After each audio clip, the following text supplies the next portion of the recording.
Mga naka-Raider 150 Fi, dapat na nga bang kabahan dahil si Rusi meron ng bagong Flame 150X. Silipin natin ngayong araw. Tara!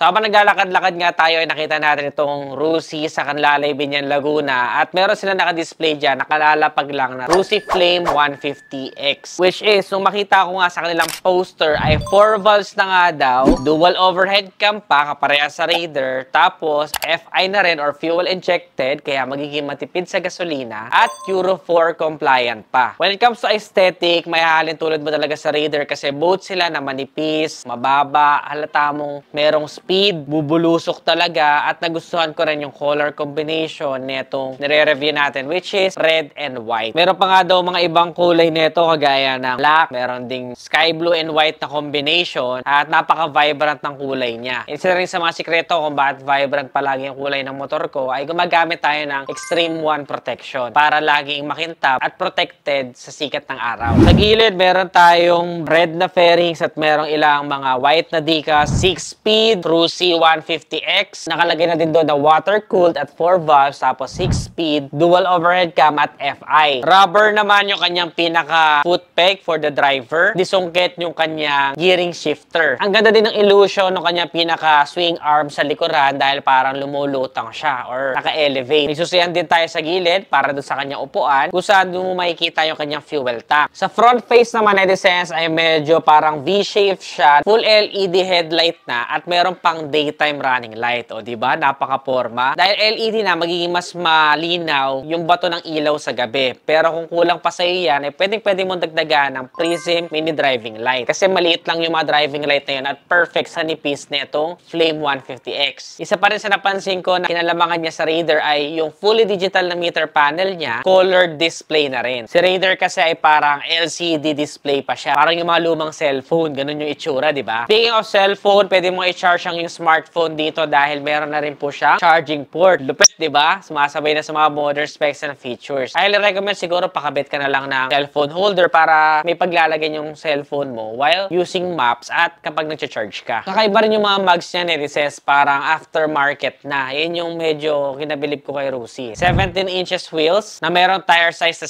70-90 sa unahan at 110-70 naman sa likuran. Mas kakapit pa siguro sa kalsada kung papalitan natin ng Zeneos tires. Yan na kasi yung subok natin na makapit talaga, durable at maaasahan na gulong. Both sa unahan at sa likuran ni Nerices ay naka-disc brake na po yung kanyang braking system. Yun nga lang, syempre wala pang ABS at understandable kasi grabe naman yung presyo niya. Very competitive din talaga. Given tong mga specs and features na to In fact, pagdating sa maximum output, hindi sila ganun nagkakalayo ni Raider. 16.76 HP at 9,500 RPM to, habang si Raider naman ay 18.2. So 16 and 18, halos konti lang ang difference. Pero pagdating sa max torque, nakalamang pa tong si Rusi 13.8 Newton meters lang kasi itong si Raider, habang 14.5 Newton meters at 8,000 RPM naman tong si Flame 150X. O diba? Sabi sa'yo maganda siguro tong pagsabay sa racetrack para malaman kung sino talaga yung king. Meron itong bore and stroke na 57.3 by 58 millimeters at makinang single cylinder na naka-liquid cooled na kaya magiging mabisa sa mahabang biyahe, 4-stroke, dual overhead cam at syempre 4 valves na. Kaya nitong magkarga up to 182 kilograms at ayon kay Rusi, pwede itong tumap speed ng 125 kilometers per hour. Pero syempre, depende pa rin yan sa driver at sa experience, pati road condition. Mas maganda, personal yung may experience, lalong-lalo na sa mga safe distance or racetrack para siguradong ligtas, diba? Gusto nyo bang pagtambalin natin siya sa Raider 150 Fi? Comment nyo naman, Nerices, at gagawin natin yan next vlog. Napakataas niya ng ground clearance siya, 180 mm.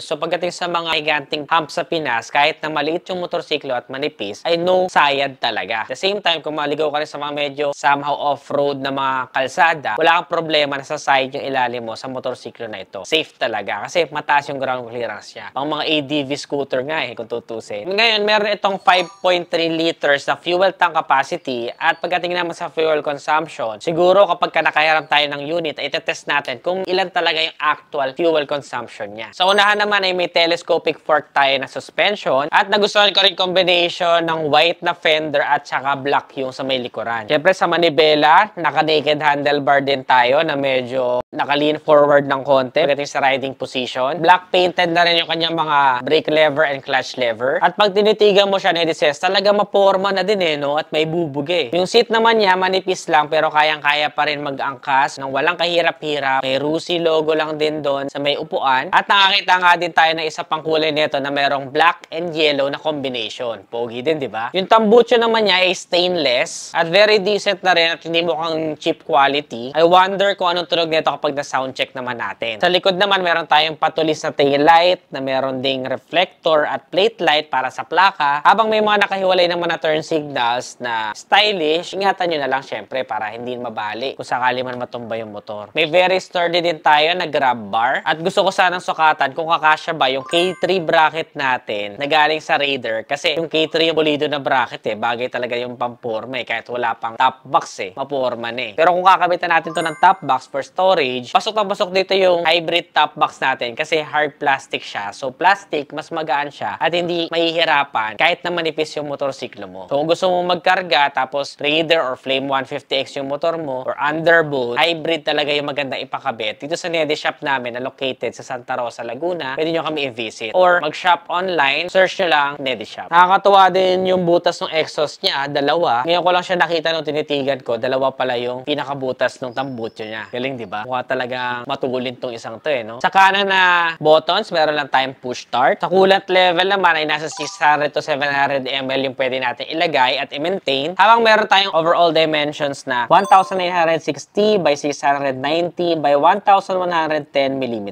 Sa compression ratio, 11.3 naman. At ang presyo, very competitive talaga. Alam naman natin ang Rusi, di ba? Meron lamang itong SRP na 75,000 pesos. O, di ba? Napakasulit na. 4,000 pesos lang ay down payment mo, may uuwi mo na tong motor na to. At kung gusto mo naman mag-installment, sa 3 years, 3,400 ng monthly. Sa 2 years, 4,540 ang monthly. At sa 1 year naman ay 7,955. May rebate pa na 300 kapag on time ka nagbayad. Panalo, di ba? Para sa inyo, Nedises, sulit pa tong Flame 150X. Comment nyo naman sa ibaba. Gusto nyo bang gawa natin siya ng comparison video sa Raider, sa Winner X, or sa Yamaha Sniper? Comment your suggestions below. Ano pa kaya ibang mga motorsiklo o sasakyan ang gusto nyo i-review natin next vlog? Na-request nyo lang at gagawa natin yan ng video next time. Kung nagustuhan mo to, don't forget to give this video a thumbs up, subscribe. Again, this is Nea Adriano. Always keep it cool and race safe always.